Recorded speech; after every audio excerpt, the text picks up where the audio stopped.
Olá, congressistas! Bem-vindos a mais uma palestra do CONCAF 2021. Me chamo Ingrid Soares, sou aluna de graduação do curso de Farmácia na Unifacisa Centro Universitário. Também faço parte da comissão de divulgação do CONCAF. É com prazer que apresento a vocês o professor Dr. Francisco José Batista, que ministrará a palestra intitulada Banho para órgãos isolados, metodologia de resultados históricos importantes que inspiram até hoje. Francisco José é farmacêutico e doutor em farmacologia pela Universidade Federal do Ceará. Atualmente é docente no curso de farmácia e medicina na Unifacisa, campus Campina Grande. Agradecemos ao palestrante pela disponibilidade e contribuição e a todos os congressistas pela presença. Estamos à disposição para quaisquer dúvidas pelos nossos canais de comunicação. Aproveito a oportunidade para lembrá-los de se inscrever no nosso canal no YouTube e conhecer nossa área de associados no site concaf.com.br. Boa palestra a todos!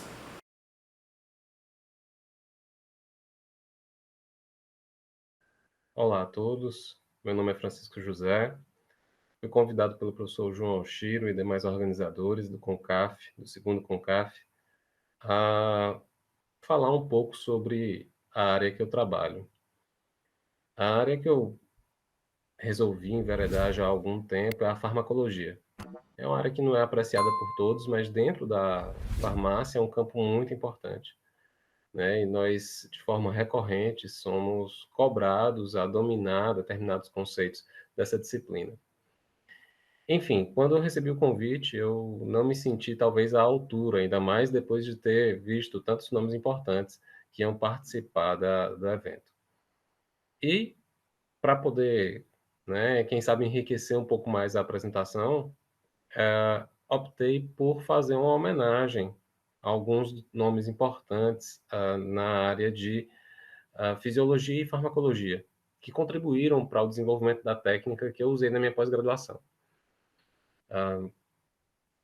Não sei se vocês tiveram oportunidade de ver, mas eu sou graduado em farmácia pela Universidade Federal do Ceará e a minha pós-graduação foi em farmacologia. E durante o mestrado e o doutorado em farmacologia, eu tive a chance de trabalhar com preparações de órgão isolado. Então, a minha conversa hoje vai ser um pouco tentando conversar sobre como essa técnica surgiu e, no final, mostrar um pouquinho do que eu tive a oportunidade de construir na minha pós-graduação, já no final do doutorado, né? Alguns resultados. Vou colocar aqui no modo de apresentação para a gente começar, então, essa conversa. Bem, então, banho para órgãos isolados é uma metodologia que tem resultados históricos importantíssimos, eu vou comentar sobre alguns deles hoje, e, de certa forma, comentar que eles inspiram pesquisadores, como me inspiraram, né, a construir alguns resultados bem recentemente, né? Eu não sou tão antigo assim. Basicamente, eu vou fazer a apresentação em 3 campos, né, em 3 áreas. A primeira vai ser falando sobre Carl Ludwig, que é basicamente o responsável pela criação do quimógrafo e, bem dizer, né, das preparações de órgão isolado, o que inicialmente, né, fez esse tipo de medida. Na sequência, conversar sobre o Dr. Ahlquist, um farmacêutico americano que basicamente foi o responsável por criar o conceito que nós temos hoje em dia de receptores alfa e beta-adrenérgicos. E, no final, né, de forma muito breve, comentar sobre alguns resultados que eu tive a chance de obter na minha tese de doutorado. Enfim, eu sou o elo mais fraco da corrente aí, né, basicamente sou um fã desses caras tão importantes para a fisiologia e farmacologia. Então, começando aqui a conversar sobre o Carl Ludwig, basicamente, talvez um bioengenheiro, né, um dos pioneiros da bioengenharia, um fisiologista também brilhante. Esse senhor nasceu na Alemanha, né, ainda no século XIX, começo do século XIX, e a sua carreira acadêmica tem passagem em diferentes cidades, né, iniciando em Marburg, ainda na Alemanha, mas depois em Zurique, Viena, e finalmente de volta à Alemanha, só que agora em Leipzig. Leipzig vira um centro de referência nessa época para o desenvolvimento científico na área de ciências biológicas, né? Então, você vai ter aqui o florescimento desse centro de pesquisa, e uma das figuras importantes desse local é justamente o Carl Ludwig. Então, por que é que ele é tão importante? Por que é que eu estou querendo destacar ele? Basicamente, o Carl Ludwig é um dos pioneiros no que se diz respeito a medidas de parâmetros biológicos. Veja que até o século XIX mesmo, né, até o começo do século XIX, a ciência ela era feita de forma muito sem fundamentação. A coisa, às vezes, acontecia até mesmo muito na base do achismo, né? Muito na base da carência de informações que fossem reprodutíveis, informações que pudessem ser depois demonstradas. Então, o Carl Ludwig, ele passa agora a não somente acreditar, mas defender e colocar em prática de que os fenômenos fisiológicos eles poderiam ser expressos matematicamente. Você poderia, né, quantificá-los. Então, essa é uma das contribuições mais importantes dele. E ele começa com esse tipo de filosofia, digamos assim, ainda em Marburg, né? Quando em 1846 ele cria o quimógrafo. O quimógrafo, então, foi o primeiro equipamento capaz de registrar a pressão sanguínea não apenas em um único momento, mas de forma contínua. O aparato que está esquematizado aqui no slide para vocês é um aparato bem estranho, né, para o que a gente costuma ver hoje em dia, mas eu queria que vocês dessem uma olhadinha. Você vai ter aqui, basicamente, né, um tubo em U preenchido com mercúrio. Em uma das extremidades desse tubo em U, você vai estar conectado a uma artéria. Ele geralmente utilizava animais, né, como cães ou então até mesmo equinos, animais de maior porte. Então ele conectava essa saída a um vaso sanguíneo desses animais. Na outra extremidade, você tinha aqui uma haste metálica que ficava suspensa, né? Ficava suspensa em cima dessa outra extremidade desse tubo em U com mercúrio. De modo que quando você tinha alterações de pressão, essa coluna de mercúrio ela se movimentava, oscilando essa haste metálica. Lá em cima, na extremidade da haste metálica, você tinha um braço, né, uma articulação, conectado com uma agulha. Essa agulha ia se movimentando de acordo com as oscilações de pressão do animal que ele estava fazendo o registro da pressão arterial. E aí, aqui, na ponta da agulha, você tinha uma espécie de papel esfumaçado, um papel queimado, que ia registrando à medida, né, que esse papel ia se movimentando, ele ia registrando as oscilações de pressão. Então, ele conseguia realmente guardar, né?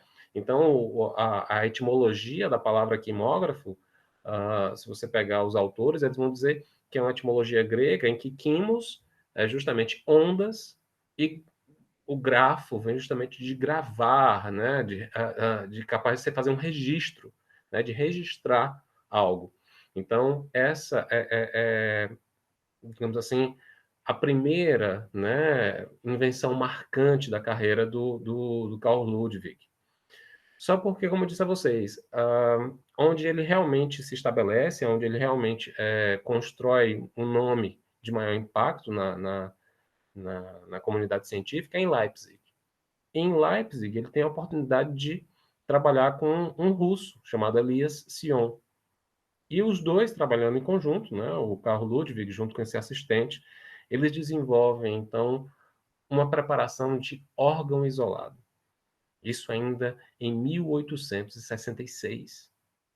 Então, veja, ainda no meados do século XIX, eles conseguem registrar um órgão de um animal após a remoção do organismo, né? E basicamente um coração de sapo.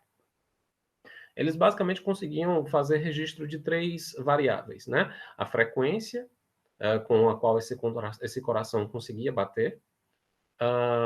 Eles conseguiam também medir a força com a qual você tinha essas contrações e a temperatura do aparato, a temperatura do sistema. Porque o sistema basicamente consistia em você ficar bombeando uma solução de perfusão, que é importante para poder manter esse tecido vivo após, né, a retirada do animal. E essa solução de perfusão, por sinal, era produzida à base de sangue de coelhos, né? E ela entrava pela veia cava e aí era ejetada pela aorta. Só porque vocês têm que lembrar, né? O coração do sapo ele só tem 3 câmaras, né? Então ele só tinha um ventrículo. Então você tinha essa circulação, mas mesmo assim, né? Era um sistema que permitia a observação de fenômenos cardíacos sem nenhuma interferência da inervação autonômica do animal, ou seja, somente o que você tinha ali no tecido cardíaco era capaz de ser registrado, era capaz de ser visto e, de certa forma, modulado, né? Então, aqui, a preparação de órgão isolada, ela passa a ser um dos elementos mais importantes para o início da pesquisa em farmacologia, porque você consegue testar substâncias nesse contexto, né? Naturalmente, essa técnica ela passa a ser difundida, passa a ser utilizada, e uma coisa interessante são os desdobramentos, né? O Sidney Ringer é um inglês que ficou muito famoso pela descoberta da importância do cálcio para a contração do músculo cardíaco, para a contração do miocárdio. E ele faz isso com a técnica de coração do sapo isolado. E quem ensina essa técnica a ele é o próprio Carl Ludwig, né? Então, essa técnica é repassada, ela é ensinada, e você começa a ver os desdobramentos, você começa a ver, né, as consequências, o que aconteceu a partir daí. Um outro desdobramento importante também é a própria descrição, a definição da neurotransmissão química. A neurotransmissão química, né, descrita por Otto Loewe, ele é feito com uma técnica de coração de sapo isolado. Então, o que eu quero que vocês percebam é que o órgão isolado, ele começa a dar margem para outras várias descobertas importantíssimas na área de fisiologia e, naturalmente, também na área de farmacologia. Então, tudo começa aí. Professor, mas nesse caso, você vai ter aqui um coração de sapo, que é um coração, né, diferente do mamífero. Essa técnica ela é aperfeiçoada posteriormente por Langendorf, né? Então, Langendorf, ainda no final do século XIX, meados ali de 1890, mais ou menos, consegue adaptar essa técnica agora para um coração de mamífero. Então, hoje em dia, você já tem à disposição técnicas, né, com coração de mamífero. Na verdade, hoje em dia não, já há bastante tempo você tem essas técnicas adaptadas também para o coração de mamífero. Mas hoje em dia, né, em 2021, a coisa ela não é tão arcaica, ela não é tão, né, tão diferente assim. Como é que a coisa acontece hoje em dia? Hoje em dia você tem uma técnica que ela tem a mesma base, ela tem a mesma essência. Você tem que manter o órgão isolado, ainda viável, ainda vivo após a remoção. Então você tem banhos apropriados, né? Então o mercado dispõe de uma infinidade de equipamentos que mantêm esse tecido vivo. Você vai precisar conectar esse tecido a transdutores, né? Por exemplo, transdutores de força, que vão captar a contração desse tecido, transdutores de pressão, transdutores de diferentes tipos, tá? Esses transdutores geralmente vão estar conectados a um sistema digital de aquisição de dados e a gente vai conseguir fazer, hoje em dia, o registro disso tudo no computador. Então, a coisa está bem mais moderna, né? Bem mais moderna, mas o que eu quero que vocês entendam é que a essência se mantém a mesma, ela não mudou. A essência ainda é a mesma de quase 200 anos atrás, tá? Bem, passado esse primeiro momento, que eu queria, né, destacar com vocês da questão do desenvolvimento dessas técnicas, antes de chegar nos resultados né, do século XXI, resultados mais novos, eu tenho que necessariamente dar uma parada aí, né, na metade do século XX. Então, na metade do século XX, a gente tem aqui uma contribuição importantíssima desse senhor, o senhor Raymond Alquist, né? Então, o Alquist é um americano, nasceu no estado de Montana, em 1914, recebeu o título, né, de bacharel em farmácia em 1935, então é um colega nosso, farmacêutico. Recebe o título de mestre em farmacologia em 37 e doutor em farmacologia em 1940. Por sinal, é o primeiro doutor em farmacologia dessa universidade, a Universidade de Washington. Tá? É o primeiro a receber esse título por essa universidade. Então, o Alquist, ele passa um período, né, depois de receber esse título de doutor, trabalhando na Dakota do Sul, mas em questão de 4 anos depois, ele se muda para a Geórgia, mais especificamente para Augusta. E é em Augusta, na Geórgia, onde ele constrói a maior parte da carreira dele, onde ele se destaca e onde ele faz a contribuição mais importante que a gente tem, né, na carreira dele, que é justamente a definição dos receptores adrenérgicos, né, que originalmente ele chamava de adrenotrópicos, mas hoje em dia a gente chama de adrenérgicos. Então, a farmacologia adrenérgica que a gente conhece hoje em dia, em 2021, começou aqui, nesse trabalho que eu coloquei aqui para vocês. O estudo de receptores adrenotrópicos, né? Isso aí publicado em 1948 ainda. E eu queria muito mostrar alguns pontos desse trabalho para vocês, justamente para vocês entenderem a influência que esse tipo de estudo tem em estudantes como nós, né? Estudantes agora em 2018, 19, que é quando eu estava concluindo meu doutorado, e até mesmo agora, 2021. A influência que esse tipo de estudo e que esse tipo de trabalho tem até hoje em dia, tá? Bem, basicamente esse trabalho, ele é capaz, com uma série de técnicas diferentes, utilizando 6 compostos diferentes, ele consegue quebrar um paradigma que já estava bem estabelecido, né? Então, o que é que se acreditava antes, né, dessa definição dos receptores alfa e beta adrenérgicos? O que se acreditava, o que era tido como lei, e até o próprio Alquist cita isso no trabalho dele, a lei da fisiologia, né, ela estabelecia que o sistema nervoso autônomo simpático, ele tinha a capacidade de liberar 2 substâncias diferentes. Ele liberava uma substância que eles chamaram de simpatina E, que seria, né, uma simpatina excitatória, e a simpatina I, uma simpatina inibitória. Essa era a explicação dada para, digamos assim, a dualidade do sistema nervoso autônomo simpático nos diferentes sistemas. Porque parem para pensar. Quando você tem uma inervação simpática, você geralmente tem um efeito excitatório no músculo cardíaco, né? Você aumenta a frequência cardíaca. Ao passo que, se você for olhar os efeitos do simpático agora nas vias aéreas, por exemplo, você vai ter um efeito broncodilatador. No trato gastrointestinal, você tem um efeito relaxante. Se você for para um vaso sanguíneo, ele já tem um efeito vasoconstrictor. Então, realmente, o sistema nervoso autônomo simpático, para o aluno que está iniciando, né, na graduação, geralmente ele fica um pouco até confuso, porque ora é excitatório, ora é inibitório. Então, Cannon e Rosenbuech, né, não sei se é assim a pronúncia adequada, mas eles, na década de 30, indicaram que eram 2 substâncias diferentes que eram produzidas. E a gente sabe hoje em dia que não é bem por aí, né? E aí, o que foi então que aconteceu para esse conceito cair por terra e a gente chegar, né, ao conceito de receptores alfa e beta adrenérgicos? Bem, esse estudo do Alquist, né, utiliza então 6 substâncias diferentes. E aí, eu coloquei as 6 listadas para vocês, com a nomenclatura mais antiga, que é a nomenclatura que ele usa no trabalho dele, de 48, a nomenclatura como arterenol, cobefrina, né?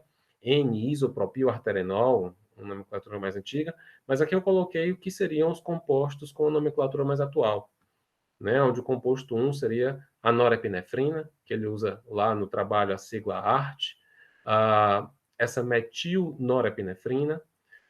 Ele usa uma mistura racêmica, né, de destrógeno e levógero de epinefrina. Ele usa a epinefrina somente levógera. Ele usa a alfa-metilepinefrina e, por final, o isoproterenol. Então, aqui estão as siglas, né, dos 6 compostos que ele utiliza. Mas por que é que eu escolhi especificamente esse trabalho, né, e esse momento para poder conversar?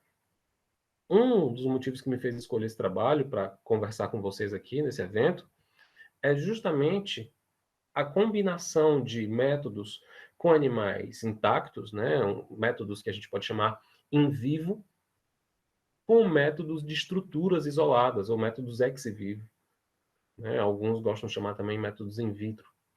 Então, a combinação dos dois métodos foi o que permitiu ele a melhor compreensão dos fenômenos que estavam sendo observados. Vamos pegar um exemplo bastante simples. Se você vai fazer uma análise do sistema cardiovascular, você pode ver aqui, com o objetivo de estudar o sistema nervoso autônomo simpático, só no sistema cardiovascular você pode ver efeitos de vasodilatação, porque em alguns vasos específicos a gente vai ter vasodilatação, você pode ter vasoconstrição e você pode ter o estímulo cardíaco.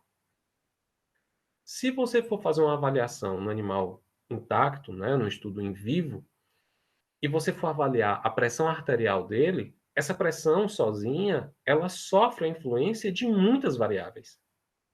A pressão arterial sozinha, ela vai sofrer a influência de variáveis, como, por exemplo, o débito cardíaco, né? Quanto maior o débito, maior vai ser essa pressão.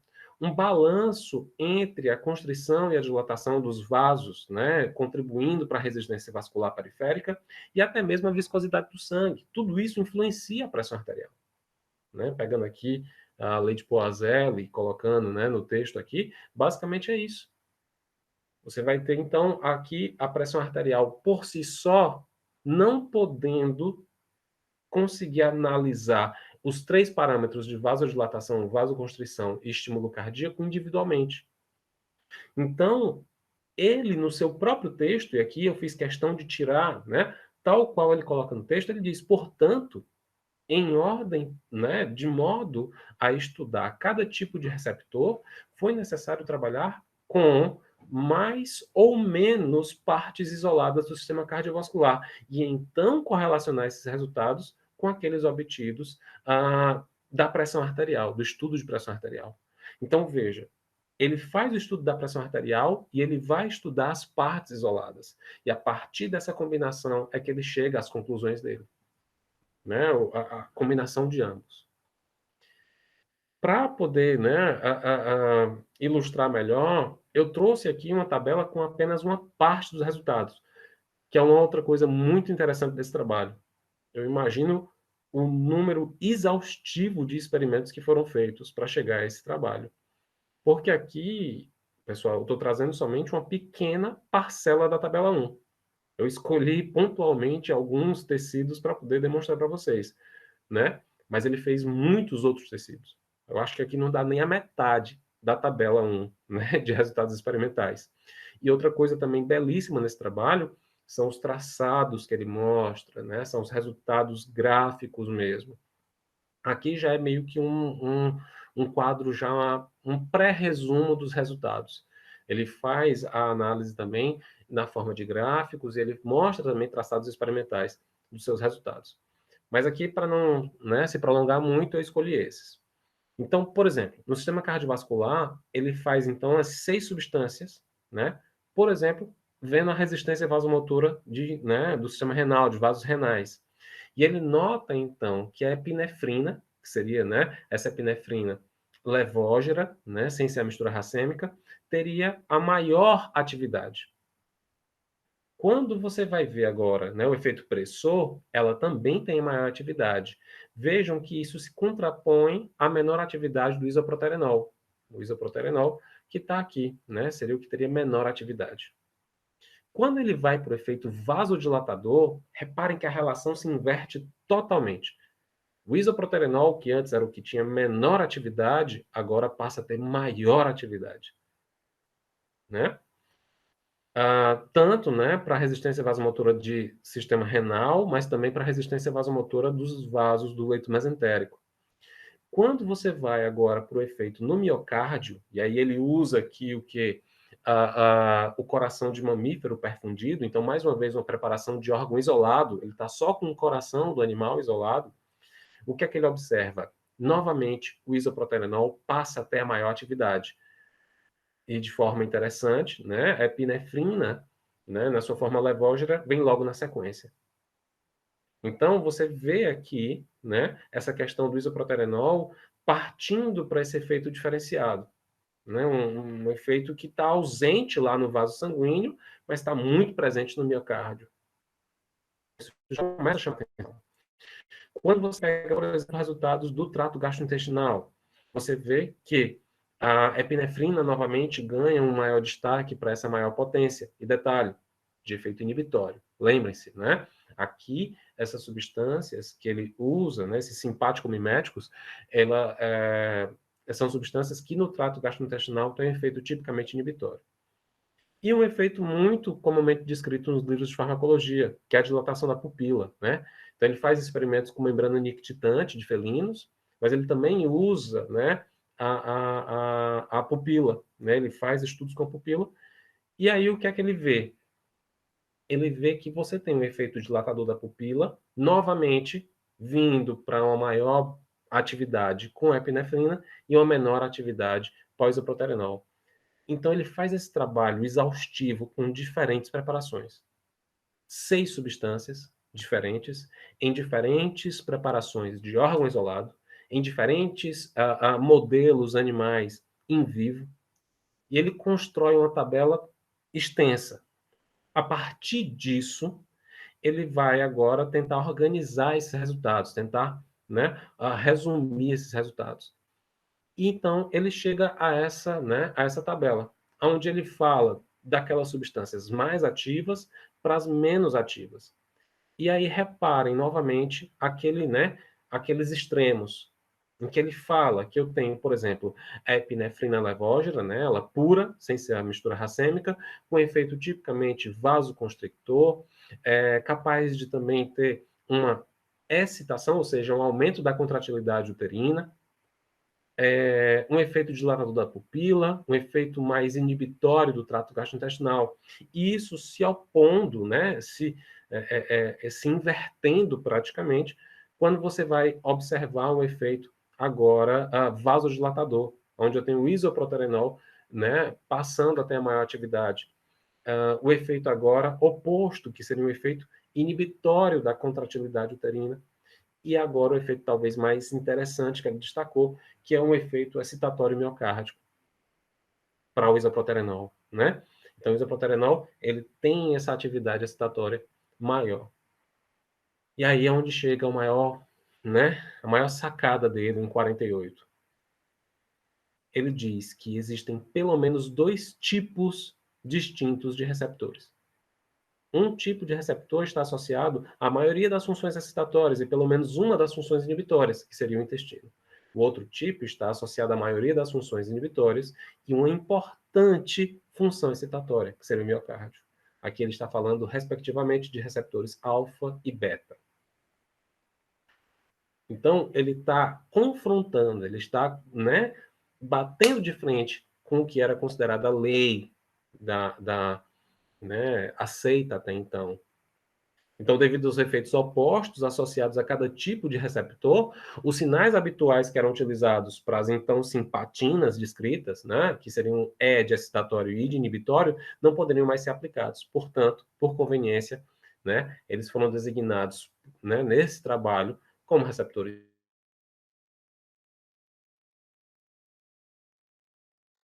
A gente passa a chamar de adrenérgicos e receptores beta. Né? Então, aqui o Alquist, em 48, faz essa descrição pela primeira vez. E interessante, né, vocês notarem o seguinte: você pensa que uma publicação dessa revolucionou, que uma publicação dessa foi aceita, né, de forma muito, muito bem vista logo de cara? Negativo. Esse trabalho, ele fica, não vou dizer esquecido, mas ele fica em segundo plano, ele não recebe a devida atenção durante anos.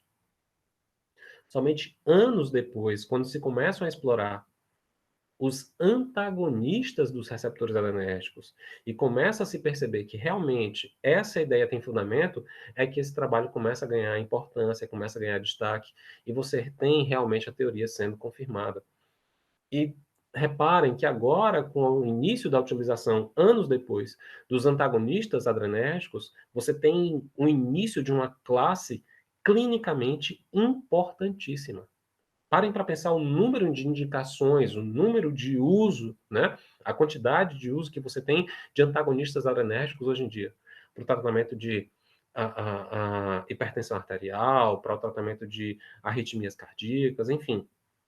São diferentes e diferentes usos dessa classe terapêutica.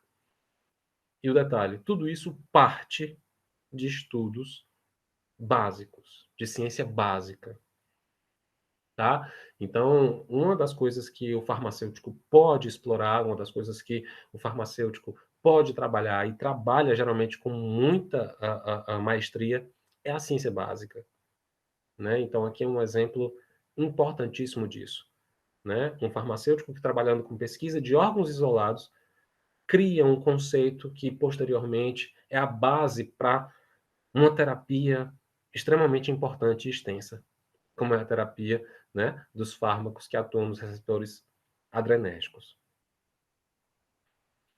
Bem, correndo o risco de ser agora, né, talvez a parte mais fraca da apresentação, eu vou trazer alguns resultados do meu doutorado, né? Então, um fã desses mestres, um fã desses grandes nomes, tá? Então, basicamente, na minha tese de doutorado, que foi na área de farmacologia, eu optei, né, como um acordo com o meu orientador, em trabalhar com aminas-traço. E aí vem a pergunta, o que são essas aminas-traço? As aminas-traços são um grupo de substâncias, né, aminas, que podem ser encontradas no nosso organismo, aminas biogênicas, só porque geralmente são encontradas em concentrações muito pequenas quando comparadas a outras aminas, como a norepinefrina, como, por exemplo, a dopamina, como a serotonina. Então, são aminas encontradas em níveis muito pequenos, apesar de serem substâncias relacionadas a essas aminas biogênicas clássicas, né, ou mais importantes. Ah, uma outra coisa interessante desse grupo químico, especificamente, é que você pode encontrar também em outros locais, como, por exemplo, produtos alimentícios, como queijos, vinhos, né, produtos obtidos a partir de fermentação. Então, você também tem quantidades até mesmo consideráveis desse tipo de substância. E no meu doutorado especificamente, eu optei por trabalhar com a beta-feniletilamina, essa substância que está em destaque aqui no canto superior esquerdo do slide. Então, as aminas-traço, elas já são conhecidas há muito tempo. Tá? Então, desde séculos passados, a gente tem a noção da existência delas, inicialmente né, não no nosso organismo, inicialmente em outros produtos, né, como os produtos alimentícios, que eu comentei com vocês, algumas espécies vegetais, já se conhecia essas aminas-traço.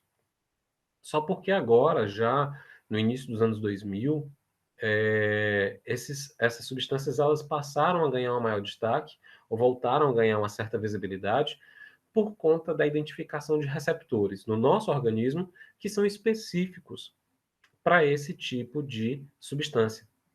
E aí esses receptores passam a ser chamados de receptores de aminotraço. E hoje em dia você tem uma família já com pelo menos 8 subtipos de receptores de aminotraço já descritos. Então são receptores acoplados à proteína G, né, que tem uma distribuição ampla no nosso organismo. Então, a princípio, né, se fala muito da questão da presença desses receptores no sistema nervoso central, a importância desses receptores TAR no sistema nervoso central. Só porque já se tem descrito, né, a presença, a quantidade elevada desses receptores em outros tecidos, como o tecido cardíaco, como, por exemplo, o tecido gastrointestinal. Tá? Então, você é capaz de encontrar receptores para aminotraço em outras partes do corpo. Apesar dessas substâncias já serem, né, conhecidas há bastante tempo, e você já ter aí, né, quase ou 20 anos, aproximadamente 20 anos da identificação desses receptores, ainda se tem muito que identificar e conhecer sobre a ação dessas substâncias sobre sistemas fisiológicos, né, sobre sistemas biológicos. Então, o objetivo do nosso estudo era estudar os efeitos especificamente da beta-fenilotiamina sobre a contratilidade de órgãos isolados de diferentes sistemas. E aí, por isso que eu vim construindo essa narrativa com vocês. Né? Nós, ah, não vou dizer que de forma semelhante ao que o August fez, jamais, né? Mas inspirados por ele, né? Inspirados por esse tipo de abordagem, a gente utilizou diferentes órgãos, diferentes tecidos, para poder conseguir ter uma visão mais ampla, para poder conseguir ter uma visão maior e tentar identificar algumas nuances, né? Então, na minha tese de doutorado, tive a oportunidade de trabalhar com tecidos do sistema cardiovascular, do sistema respiratório, trato gastrointestinal, essencialmente tecidos obtidos de ratos, né? E comparando os efeitos dos agonistas adrenérgicos clássicos, e aí optei pela fenilefrina e pelo isoproterenol, né? Basicamente foram os dois que eu utilizei. Fenilefrina como um agonista alfa-adrenérgico e o isoproterenol, como vocês acabaram de ver, né? Um agonista beta-adrenérgico, uma substância capaz de ativar o receptor beta. Então, comparando a beta-fenilotiamina com essas substâncias. Mas por quê? Né? Essencialmente, comparar com aminas clássicas, né? Aminas biogênicas clássicas, ou agonistas adrenérgicos clássicos. Porque essas aminas, né, traço, elas eram descritas, e elas foram descritas durante muito tempo, simplesmente como simpaticomiméticos. Durante muito tempo se dizia, não, a beta-fenilotiamina, a tiramina, a octopamina, são substâncias que vão modular o sistema autônomo simpático, vão aumentar a liberação de norepinefrina e de outras aminas biogênicas. Então, nosso trabalho vem justamente para poder confirmar isso, né? Ou então até mesmo identificar que não é exatamente só isso. Tem mais coisa, né? Tem algo além disso. Como foi que eu fiz isso, então? Com aqueles sistemas de órgãos isolados que a gente vem, né, conversando aí já há alguns minutos. Então, eu usei banho para órgão isolado e o miógrafo de agulha, que são técnicas que utilizam órgãos extraídos a partir de um organismo vivo, né, e mantidos agora somente o órgão viável, e eu vou ser capaz agora de registrar uma atividade motora, um comportamento motor somente desse tecido, somente dessa preparação. Então, aqui, né, o banho para órgão isolado, o tecido fica imerso numa solução fisiológica e você pode deixar ele preso a um ponto fixo e a um transdutor de força, onde você é capaz de captar as contrações dele. O miógrafo de agulha, ele é um sistema, geralmente, para tecidos, como, por exemplo, um vaso sanguíneo. Só porque, geralmente, tecidos muito pequenos. Né? Então, por exemplo, se você precisar de um vaso do leito mesentérico, como foi o meu caso, né? E aí você é capaz de registrar a contração da musculatura, né? A vasoconstrição ou a vasodilatação dessa musculatura lisa vascular, com auxílio desse tipo de sistema, com esse tipo de equipamento. Tá? Então, bem, partindo já para o que a gente identificou, começando aqui pelo resultado do vaso mesentérico. Quando você faz repetidas estimulações a um agonista alfa-adrenérgico num vaso mesentérico, o que você consegue visualizar é a contração dele. Então, essa deflexão positiva do traçado é a contração. Então, todas essas subidas aqui é como se eu estivesse repetindo, né, diferentes vezes um estímulo com um agonista alfa-adrenérgico, a fenilefrina 10 micromolar. Quando eu faço esses mesmos estímulos na presença de concentrações crescentes da beta-fenilotiamina, eu vejo uma inibição dessas contrações. Então, veja, a beta-fenilotiamina, pelo menos em um vaso isolado, como é o caso do vaso mesentérico, ela não se comportou como agonista alfa, pelo contrário. Né? Ela não facilitou o efeito de um agonista alfa, não. Ela, na verdade, inibiu a ação desse agonista alfa, né, em um vaso isolado. Então, esse foi o primeiro resultado que a gente observou, né? Um efeito inibitório da beta-fenilotiamina sobre uma contração mediada por um agonista alfa-adrenérgico em um vaso mesentérico isolado. E a gente continua, então, né, a caminhada, e eu trago um segundo resultado que eu gosto muito também, que é o resultado de átrio isolado. Então, a gente removia só o átrio direito do animal, que é o átrio que tem o nó sinoatrial. Então, quando você monta um átriozinho de rato isolado, você é capaz de ver esse traçado que está todo condensado aqui, quando você estica ele, você é capaz de ver as contrações que são geradas a partir daquelas células, né, autoexcitáveis do nó sinoatrial. Então, o átriozinho fica batendo sozinho lá na cuba. Se você expuser, né, esse átrio a uma determinada concentração de beta-fenilotiamina, ele aumenta a sua frequência. E foi justamente essa frequência que eu fui quantificar desse átrio isolado. Veja, aqui eu coloquei, então, 5 resultados. Nesse triângulo escuro, eu tenho aquele agonista beta-adrenérgico clássico, que é o isoproterenol. E é tão clássico que foi desde o trabalho do Alquist, em 48. Então, o isoproterenol ele é capaz de aumentar a frequência cardíaca do átrio isolado com uma concentração efetiva de 50%,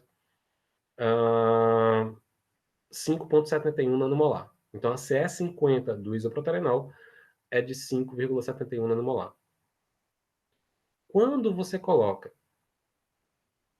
antes do isoproterenol, antes de construir, né, essa curva concentração-efeito ao isoproterenol, quando você coloca o propanolol, você vai ter um deslocamento dessa curva para a direita.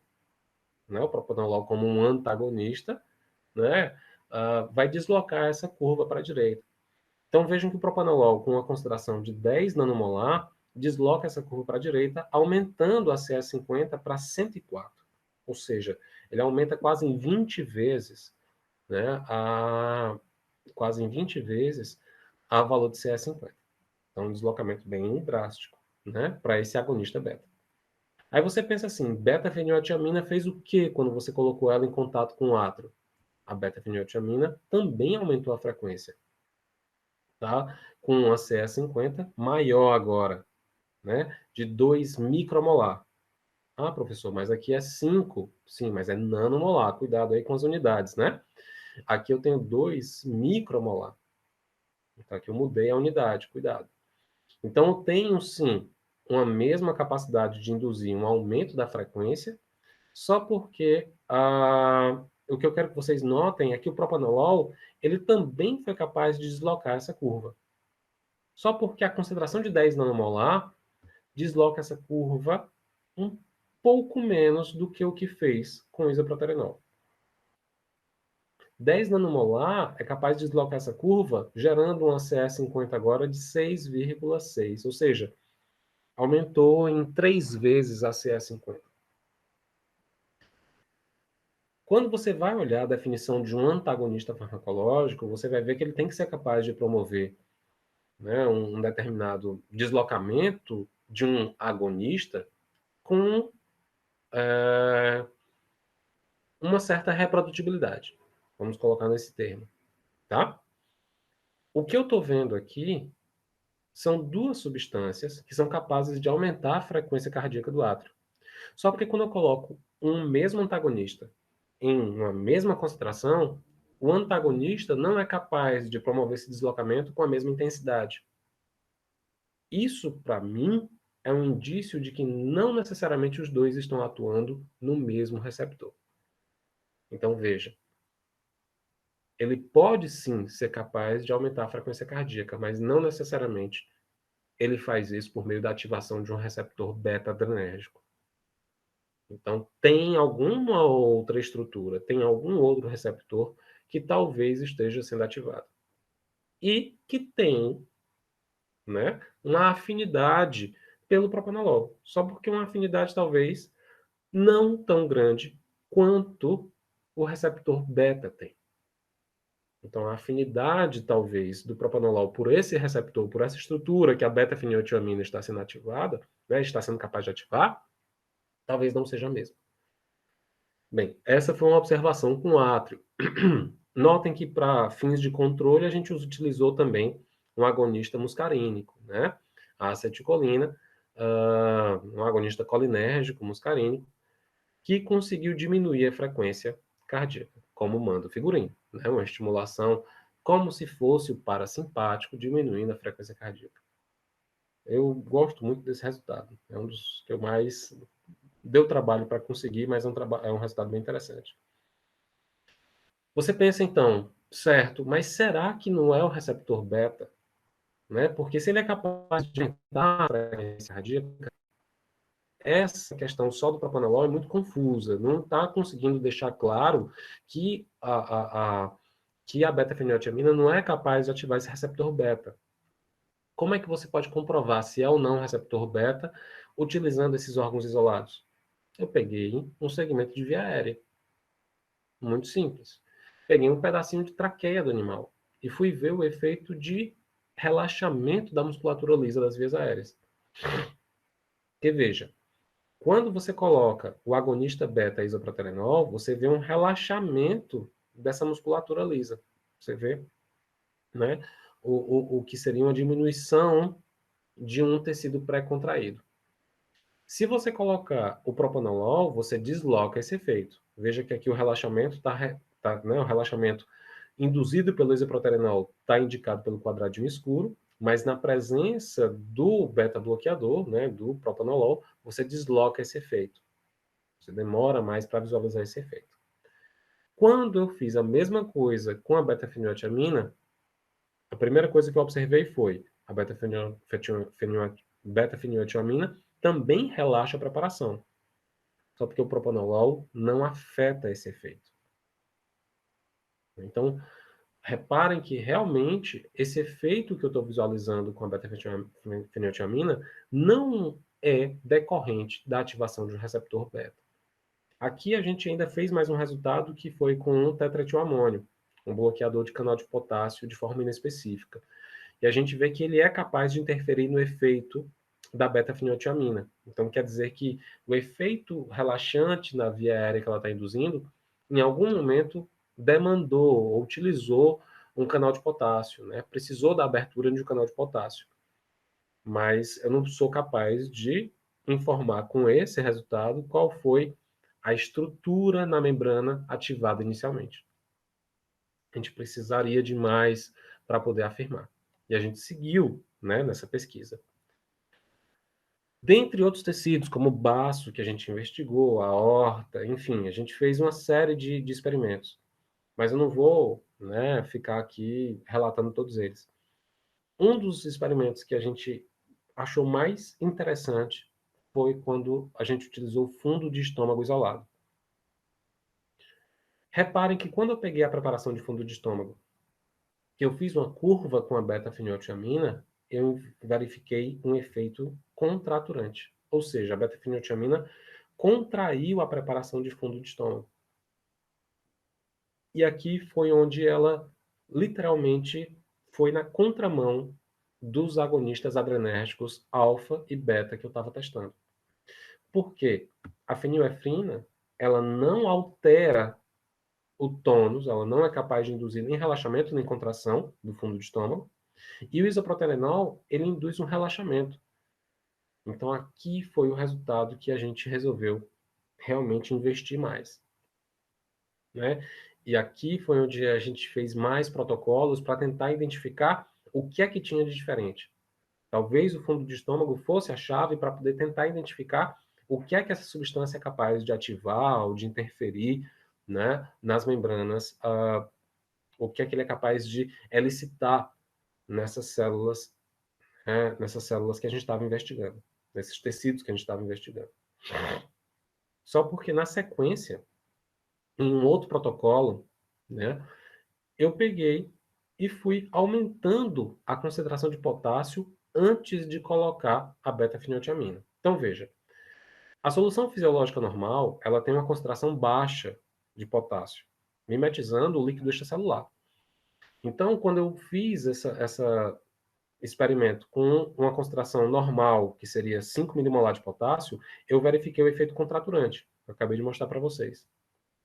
Só porque à medida que eu fui aumentando a concentração de potássio, né, o efeito que era uma contração com a beta-feniletiamina passa a ser um relaxamento.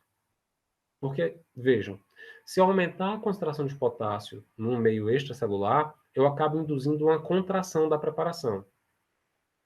Isso acontece por conta de uma abertura de canais para cálcio operado por voltagem. Tá? Você despolariza a membrana da célula muscular lisa e essa despolarização acaba abrindo canais para cálcio operado por voltagem e a preparação contrai. E aí a beta-feniletiamina, em cima dessa preparação contraída, começou a induzir um relaxamento.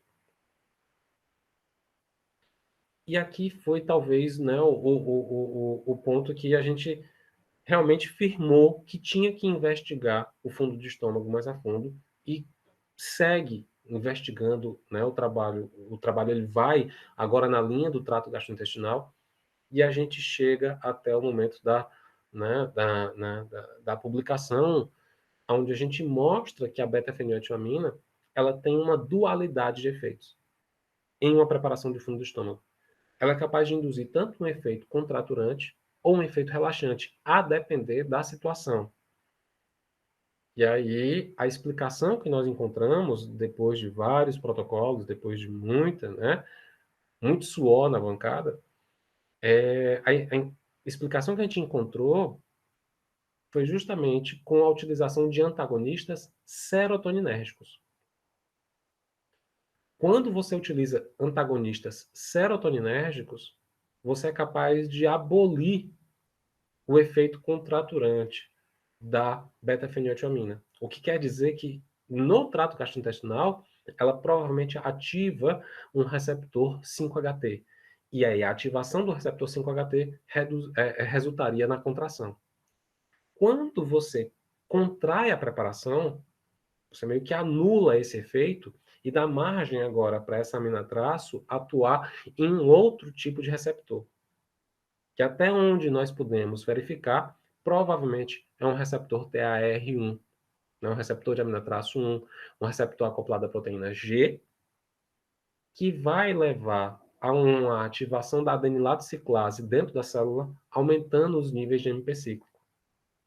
E aí, com um aumento dos níveis de AMP cíclico dentro da célula muscular lisa do trato gastrointestinal, especificamente do fundo do estômago, você teria um relaxamento da preparação. Né? Então, você tem aqui dois efeitos diferentes que são observados. E o que eu queria destacar é que tudo isso foi feito utilizando preparações de órgão isolado. Várias preparações. Muito suor, muito trabalho na bancada. Então, se eu pudesse, né, resumir a mensagem dessa conversa de hoje, eu queria resumir com essa frase. Algumas descobertas cruciais e essenciais para os milagres médicos posteriores, elas normalmente foram feitas por aqueles que não estavam diretamente preocupados com um diagnóstico, com a cura ou uma doença preventiva. E, nesse caso, né, o trabalho de muitas pessoas, de muitos pesquisadores, foi julgado como sendo não prático, impossível, irrelevante ou absurdo no momento da sua descoberta. Então, essa frase do Dr. Julius Conroe, ela se aplica muito ao que você viu, ao que a gente viu acontecer com o trabalho do Alquist, um farmacêutico, fazendo pesquisa básica, né, com um estudo pré-clínico, um estudo de bases, né, de fisiologia mesmo, com implicações também na farmacologia de imediato, mas o que eu quero que vocês notem é que um trabalho que ficou talvez até esquecido ou apagado durante alguns anos, eventualmente se tornou a base para uma terapia importantíssima, que foi a terapia com beta-bloqueadores, com os antagonistas do receptor adrenérgico. E aí, eu queria falar especificamente para os farmacêuticos que trabalham com a pesquisa básica. A pesquisa básica, ela tem importância. A pesquisa básica, ela é relevante. Então, se alguma vez você for, né, julgado, dizendo, né, que o seu trabalho não tem aplicação, que ele é impossível, ele é relevante, ele é absurdo, às vezes é só porque ele ainda não foi devidamente visto ou ele ainda não está devidamente encaixado no local onde ele precisa estar, tá? Então, eu agradeço demais a oportunidade de ter participado, né, aqui do evento e fico à disposição, aqui é o meu e-mail de contato, caso alguém queira, né, mandar algum e-mail pedindo alguma das referências ou querendo conversar um pouco sobre o assunto. Eu sou um aficionado pela ciência básica, né? Ministro disciplinas de farmacologia, essencialmente farmacologia, já desde 2017, na Unifacis, em Campina Grande, e todos sabem que eu sou muito, né? Todos os meus alunos sabem que eu sou muito ligado nessa questão do porquê das coisas, né? Na parte mecanicista. Sim, entender a aplicação clínica é importante, entender, né, o uso desse medicamento é importante, mas também é crucial que a gente saiba de onde isso tudo veio. E essa minha conversa hoje, por mais confusa que ela tenha ficado parecendo, o que eu queria mostrar para vocês é isso, né? Que tudo tem uma origem, tudo tem um começo, né? Não foi de uma hora para outra que esses medicamentos apareceram lá na prateleira da farmácia. Tem muita gente que trabalhou no decorrer dessa história. E tentei explicar para vocês quais seriam as minhas inspirações, né? Quais seriam os meus modelos aí para poder fazer o trabalho que eu gosto e para fazer o que eu tenho interesse. Mais uma vez agradeço a atenção de todos, agradeço aí ao convite para a participação desse evento e maravilhoso, né? Então, muito obrigado e vou encerrando a minha fala, então. Um grande abraço a todos.